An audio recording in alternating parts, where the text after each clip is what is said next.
Hey everybody, Jason Burmis here, and I saw this video of Donald Trump talking to Fox News, and I had to do it. I had to do it. A lot of people who watch my stuff over at We Are Change and News for a Change understand I'm not right or left. I'm right and wrong. And if you followed my stuff, you know that I did vote for Donald Trump for the presidency of the United States. I live in New York. I had no ideas that he would win New York State. However, I could not vote for Hillary Clinton. And this was the first guy in a long time that had a really mainline platform. First guy ever, I think, that won a primary that was talking about leaving war and challenging the establishment. He was dropping some pretty big truth bombs, and that's one of the reasons that many people that followed work like mine and the quote-unquote alternative media kind of came to his side. Now, I always said that I would have rather had Rand Paul. I thought he was doing a much better job in the debates, but Trump is a very, very media-savvy, quick-witted guy, and if you don't give him that, you obviously haven't followed his career. So, I see this clip where he is obviously telling a lot of truth here, but then at the very end, he spins a lie so hardcore that it almost takes away from the entire thing he said previously. So we're going to break down this clip. Then we're also going to show you some previous clips of why this part of Trump is an obvious lie, and he knows it's a lie. So let's get to it.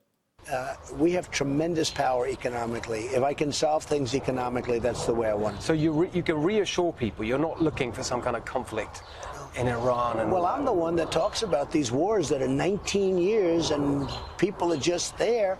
And don't kid yourself, you do have a military-industrial complex. They do like war.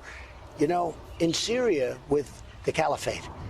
So I wipe out 100% of the caliphate. That doesn't mean you're not going to have these crazy people going around blowing up stores and blowing up things. These are seriously ill people. I don't want to say, oh, they're wiped out, ISIS. But I wiped out 100% of the caliphate. I say I want to bring our troops back home. The place went crazy. They want to keep, you have people here in Washington. They never want to leave. Let's stop. So this is huge. He's saying that as soon as he defeated the caliphate, he worked with Russia, okay, as much as he could because the previous administration wasn't. It was pretty obvious they were trying to prolong that conflict. Remember, the United States working with quote-unquote rebels, al-Nusra, an al-Qaeda subsidiary, the United Nations, the White Helmets also appearing to work with those rebel groups as well. Fake chemical attacks. We've just seen the OPCW report, the internal report that came out that they covered up. I've covered that over on We Are Change and Pulse Change, News for a Change. Please check that stuff out. But he's openly talking about how he wanted out of Syria. And let's remember what happened there. When he started talking about leaving Syria, about a week before, what happened? The quote-unquote chemical attack in Douma that has more questions than answers. And if you look at the research of Robert Fisk and Pearson Sharp, it doesn't look like it even happened. Okay? And now you look at this OPCW, and it's damning. It's damning. Please watch my videos on that. It's so important. So here he is, talking about how the military-industrial complex goes crazy, doesn't want to leave. A week after he announces he wants the troops out, what happens? That, and then what do? We send missiles in. And the conflict escalates and continues. And the reason I'm doing this video is because I don't want to see war with Iran. And I think he speaks out of both sides of his mouth here. He's being very honest about the military-industrial complex and its reality. And it is real. And we have to thank Eisenhower for warning us on a level where he talked about it not only being technological, but spiritual. And I promise you, this is a spiritual battle when we're talking about using these bombs, these drones, these forces, to kill innocent people and escalate war and not peace. So let's continue with this clip. I say, you know what I'll do? I'll leave a couple of hundred soldiers behind. But if it was up to them, they'd bring thousands of soldiers in. Someday people will explain it. Well, this is an but example. you do have a group, and they call it the military-industrial complex. They never want to leave. They always want to fight. No, I don't want to fight. But All right, so let's you stop. do have situations like Iran. You can't. Let's stop. You have situations like Iran. They never want to leave. Well, you haven't gotten us out of Afghanistan. You're going to say right now that you've de-escalated that conflict. I've not seen that evidence. In fact, you're about to pardon war criminals, it appears, people that killed innocent people overseas, some of which have not even seen a trial, a military tribunal for their actions. And let's be honest, guys. You know, I'm not here to bash the troops, but there are a lot of travesties that happen over there. Combat Obscura is out there if you want to see just what a lot of these troops are doing and what happens when you take an innocent life. Well, you know, these are tough realities. And he has not been successful now in 2+ years as the president of the United States. Okay? We're not out of any of these conflicts. These conflicts are escalating. Thank you, Tim Truth. Appreciate that. So here he goes. He tells us about the military-industrial complex. He almost explains to us he thinks he's powerless against them because he can't get the troops out. But he's going to spin this. Now, first of all, the host is going to say, hey, man, you sound like the 2016 Donald Trump we loved. We're going to play some of those clips again after this. But what is he actually doing? How is he stopping the Mad Dog Mattises of the world? I understand. You know, he put in his resignation, he got rid of them. But you have John Bolton in your administration. You have Gina Haspel in your administration. You have Mike Pompeo in your administration. You're taking meetings with Kissinger. What did you expect to happen, Trump? Let them have nuclear weapons. You just can't let that happen. So that's an example, I think, of what people liked in 2016, where you didn't come over as a traditional Republican. No, but right? I haven't changed. And that. He hasn't changed. Let me just ask you, why can't Iran have nuclear weapons? Are they really that big of a threat? Pakistan has nuclear weapons. It appears India has nuclear weapons. We know Israel has nuclear weapons. Iran hasn't attacked anybody. If anything, it would be a defensive maneuver. Now, I'm not here advocating that, you know, I want all of these different countries in the Middle East to have nuclear weapons, but it's never been proven that they would even use them, number one, that they would be a threat to anybody outside of their region, or that they would ever be used other than a defensive deterrent. Remember, we haven't had a nuclear act since we did it twice. It's the United States that's used nukes, nobody else. Well, take a look. That's what we talk about on our show, the popular. I just want to go through a couple of. I gave the generals, I said, go ahead. You got 1 year. See what you can do in Afghanistan. So they fight and fight and fight. But, you know, we've taken it way down in Afghanistan. I don't know if you've seen that, Steve. We've taken it way down. Now, it's a rough place. It's a bad place. A lot of bad things happen. The World Trade Center bombers were sort of, that's like the Harvard University of terrorism, okay? Stop. He said, sort of train Harvard University of, I'm not even going to say the word because I'd like to see this, stay monetized and actually get out there. So you guys, please thumbs this video up, share it as we go through. But did you just hear what he said? Afghanistan, the Harvard of terrorism. Sort of train there. He knows that's all bullshit. He knows that's all bullshit. In fact, he ran in 2016 talking about how that was bull. And remember, international intelligence operation. If you've seen my film, Fabled Enemies, it's available free on this channel. We've done some deep dives where we showed sections.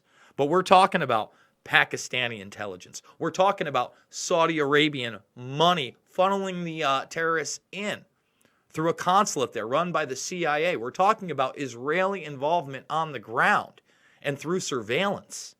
We're talking about a cover-up in this United States, as well as the use of war games for the military-industrial complex to carry out that attack. That's the reality, baby. That's what all the evidence shows. And you know what? Trump, alluded to the Saudi Arabian involvement. Now, we did get those 28 pages. It's mainline. And with the Dark Overlord documents, we've seen a lot of those names overlap. We've done some of those deep dives. So I want to go to this video here. Again, when he's running for president, and he's talking about what? The truth. This is the truth. And he talks about some funding. He's not mentioning Afghanistan here because Afghanistan isn't really the threat. Years ago, 15 years ago, we didn't have people coming around. I mean, the whole thing. And in all fairness, we went after Iraq. They did not knock down the World Trade Center, okay? It wasn't the Iraqis that knocked down the World Trade Center. We went after Iraq. We decimated the country. Iran's taken over. Okay. But it wasn't the Iraqis. Now, let me stop there. It wasn't the Iraqis. Now, if you've watched some of my other videos, I actually recently did a video, The Man Who Brought Us OBL, or Osama bin Laden. His name's Yosef Bodansky, dual Israeli citizen, head of the counter-terrorism strike force for Congress prior to 9/11, literally writes the book on bin Laden. Now, this interview that I think I went over was like 99, okay? And even then, he was associating bin Laden with Iraq and Saddam Hussein, an association that absolutely did not exist. And he propagated that after 9/11 as well. And now Trump's telling you, again, a little bit of truth. So it's so hard for me to understand why he lumps on the lies at the end. Well, that's the way he can spin the continued domination of that military-industrial complex that he can't seem to get a hold of. So let's continue with this clip when now he's going to talk about that Saudi Arabian involvement. You will find out who really knocked down the World Trade Center because they have papers in there that are very secret. You may find it's the Saudis, okay? But you will find out. But it wasn't Iraq. So you say, but when I look at a guy like Lindsey Graham, then I hear his theory on the war, you'll be in there forever. You'll be in there, and you'll end up starting World War III with a guy like that, too. We don't want World War III over Syria. Okay, we don't want world. Do we agree with that? We don't want it, period. We don't want it over Iran. We don't want it by false intelligence reports from Israel telling us that there are threats to U.S. bases and targets. Get out of here with that nonsense. And then all of a sudden, we have these strikes in the UAE, these 4 different ships. They can't tell how they got hit. And then their Saudi pipelines get hit. And what happens? Oh, airstrikes. Airstrikes happen. That's what happens afterwards in Yemen. Another thing we don't want to talk about. Did a big video on Yemen today. I think we get the point of that video because we're going to get to the nitty gritty. Big video on Yemen today and how Italians are stepping up. The United States, not so much. But the Italians, they're refusing to load these ships that are full of missiles with aid. They refuse because they don't want to see these kids starve and die. They don't want to see civilians bombed over lies. But our president doesn't seem to mind. He seems to obfuscate that truth. If you want to see even more of that, again, News for a Change, another channel we're doing a ton. We talk about Iran big time today. So now we're going to get to the other part of 9/11. Now, with Roger Stone being one of his confidants, with this comment that we're going to go over from the day of 9/11, it's very hard for me to believe that Trump doesn't have an idea of what's really going on because let's not forget what was Trump's business: building buildings, building large skyscrapers. You think the guy doesn't know a little bit about building structure? You think the guy doesn't know when he sees what look like explosives bringing that building down? So we're going to play this entire clip, interject a little bit in here.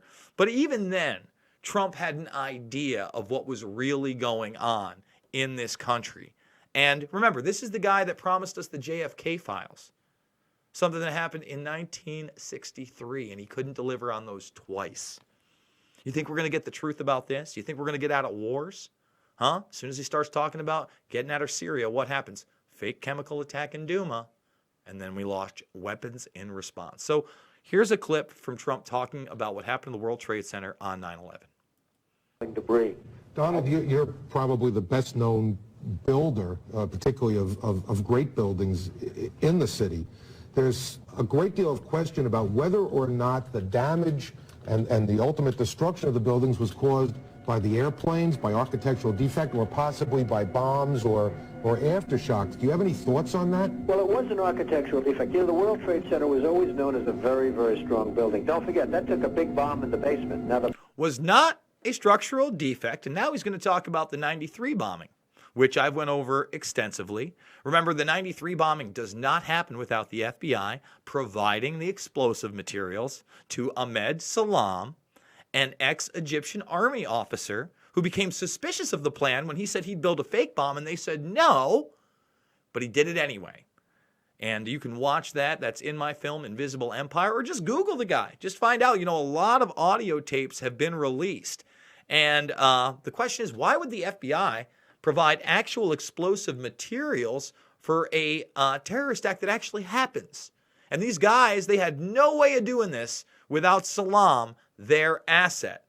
So right here, he's talking about it was not the structure of the building, which we were all sold on in public. And now he's going to talk about actually going into the basement after that bomb went off, and he saw some of the columns, the main columns, blown apart. The basement is the most vulnerable place because that's your foundation, and it withstood that. And I got to see that area about 3 or 4 days after it took place because one of my structural engineers actually took me for a tour because he did the building. And I said, I can't believe it. The building was standing solid, and half of the columns were blown out. I mean, so this was an unbelievably powerful building. If you know anything about structure, it was one of the first buildings that was built from the outside. The steel, the reason the World Trade Center had such narrow windows is that in between all the windows, you had the steel on the outside. So you had the steel on the outside of the building. That's why when I first looked, and you had big, heavy I-beams, when I first looked at it, I couldn't believe it because there was a hole in the steel. And this is steel that was, you remember the width of the windows in the World Trade Center, folks. I think you know, if you were ever up there, they were quite narrow. And in between was this heavy steel. I said, how could a plane, even a 767 or 747 or whatever it might have been, how could it possibly go through the steel? I happen to think that they had not only a plane, but they had bombs that exploded almost simultaneously, because I just can't imagine anything being able to go through that wall. Most buildings... By the way, those are clips from Loose Change 2nd Edition on top of his talking about that. But once again, I mean, folks, you can see the blast patterns. You can see the building going in. Remember, they tried to sell us that there was no core of the building, that it was just hollow inside. And no, in fact, it was reinforced with the steel on the outside that Trump is talking about. Okay? So I'm just going to leave it at that. I mean, there it is, guys. You want to know about the military-industrial complex. I'm going to be doing a follow-up video, maybe even later tonight. From February, this guy, Representative Moulton, he's a Democrat from Massachusetts, and he's at the Brookings Institute, and he gives a rather large speech and a question and answer. We're going to focus on the speech on the New World Order, straight up. So he calls it. That's what he talks about. He talks about the current foreign policy, the wars we need, the wars we don't, and he's not a Trump fan, but he is actually pretty honest in his words, and like Trump, there are parts where he tells the truth, and then he lumps in a bunch of lies. And that's why I am not a Republican or a Democrat. I do not believe in being liberal or conservative. It's a big trick. If you're out there rah-rah-rahing for team baseball, team Rhino, team liberal, you are not doing the right thing. All right? You got to find right and wrong. You got to realize both sides lie out each side of their mouth. They're taking money for special interests, and they're progressing this globalist plan of not only death and destruction overseas, but complete control of humanity through a regimentation of digital slavery by our own means in many cases. And our apathy, because again, the Italians are saying, what the hell? And most people in this country have no idea what's going on in Yemen, Somalia, Sudan, Syria, or even Iran right now. They have no idea what's really going on. So it's so important that you guys get out there.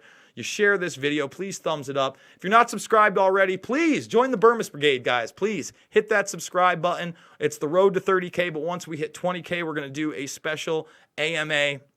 Remember, I do 3 videos a day over at News for a Change. I do 1 video a day over at We Are Change. Make sure you're subbed to that. And guys, I think I'm going to end it on that. I want to thank everybody for joining me once again, and get out there and be the change you want to see in the world.